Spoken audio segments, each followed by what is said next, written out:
11 মে ত্রিশালের আউলিয়ানগর এলাকায় বিকল হয় মোহনগঞ্জ এক্সপ্রেস ট্রেনের ইঞ্জিন। এতে প্রায় ৩ ঘণ্টা বন্ধ ছিল ঢাকা ময়মনসিংহ ট্রেন চলাচল।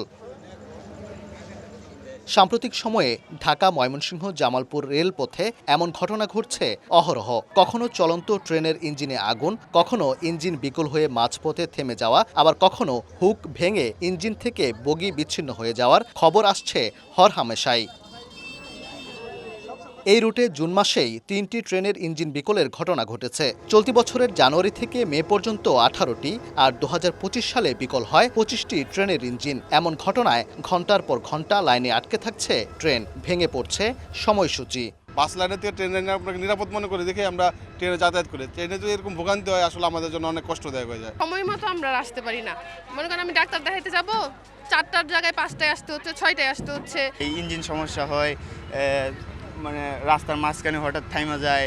লাইনগুলো উঁচা নিচা হয়ে গেছে, ডাইবে গেছে, এক জায়গায় উঁচা হয়ে গেছে, রিক্স হয়ে গেছে যাইতে। আমাদের ইঞ্জিনগুলো একটু পুরনো, তো আমরা সর্বোচ্চ চেষ্টা করি যতটুকু সম্ভব আমাদের এই সীমিত যতটুকু সুযোগ আছে এটা নিয়ে সর্বোচ্চ যাত্রী সেবা দেওয়া যাওয়ার জন্য। সংশ্লিষ্টরা বলছেন, এই রুটে চলাচলকারী ট্রেনের বেশিরভাগ ইঞ্জিনের বয়স 30 থেকে 45 বছর। 73 বছরের পুরনো ইঞ্জিনও আছে দুটি, যেখানে 20 বছরেই এগুলোর অর্থনৈতিক আয়ুষ্কাল শেষ হওয়ার কথা। এগুলোর বয়স নিয়ার অ্যাবাউট 30 ইয়ার্স রেলে এরা কাজ করে যাচ্ছে, এটা একটা ফ্যাক্টর। আর যেগুলো নতুন ইঞ্জিন এগুলো মোটামুটি সার্ভিস ভালো দিচ্ছে।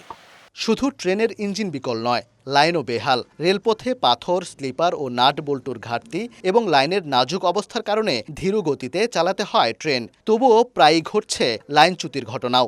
সম্প্রতি লাইনচ্যুত বগি উদ্ধার করতে গিয়ে রিলিফ ট্রেনও লাইনচ্যুত হওয়ার ঘটনা ঘটে। নাগরিক সমাজের প্রতিনিধিদের অভিযোগ, দীর্ঘ সময় রেলপথে উন্নয়ন না হওয়ায় এই অবস্থা তৈরি হয়েছে। রেলে যারা দায়িত্ব পালন করেন দেখা যায় যে রেলের সংস্কার উন্নয়নমূলক কাজ কাগজে হয়, কিন্তু দেখা যায় যে যেখানে পাথর ফেলার কথা সেখানে পাথর ফেলছে না। রেল সেবাটাকে ধ্বংস করে দেওয়ার জন্য একটি বিশাল সিন্ডিকেট অশুভ তৎপরতা চালিয়ে যাচ্ছে। তবে কর্মকর্তারা জানিয়েছেন, রেলপথের মানোন্নয়নে নজর দিয়েছে বর্তমান সরকার। প্রকল্প প্রণয়নের কাজ করছে রেলওয়ে পূর্বাঞ্চল। আমাদের বর্তমান সরকার এই লাইনকে উন্নয়ন করার জন্য নজর দিয়েছেন। বর্তমানে যে লাইনটা আছে সেই লাইনটাকেই পুনর্বাসন, মানে লাইনটাকে আরও আপগ্রেড করার জন্য প্রকল্প নেওয়া হয়েছে। ময়মনসিংহ থেকে ঢাকা, জামালপুর, নেত্রকোনা ও চট্টগ্রাম রুটে 18টি ট্রেন চলাচল করে। ইঞ্জিন ও কোচ সংকটের কারণে ভাওয়াল ও ধলেশ্বরী নামে দুটি মেইল ট্রেন এবং মোহনগঞ্জগামী দুটি লোকাল ট্রেন ও জামালপুরের দেওয়ানগঞ্জগামী একটি লোকাল ট্রেন বন্ধ আছে। শুধুমাত্র মেয়াদোত্তীর্ণ ইঞ্জিন আর নড়বড়ে লাইনের কারণে এই রুটে এক্সপ্রেস ট্রেনগুলো যেন চলে লোকালের গতিতে। সংশ্লিষ্টরা বলছেন, কোটি কোটি টাকার উন্নয়নের সুফল পেতে হলে প্রয়োজন ইঞ্জিন সংকট এবং ফিটনেস সমস্যার স্থায়ী সমাধান।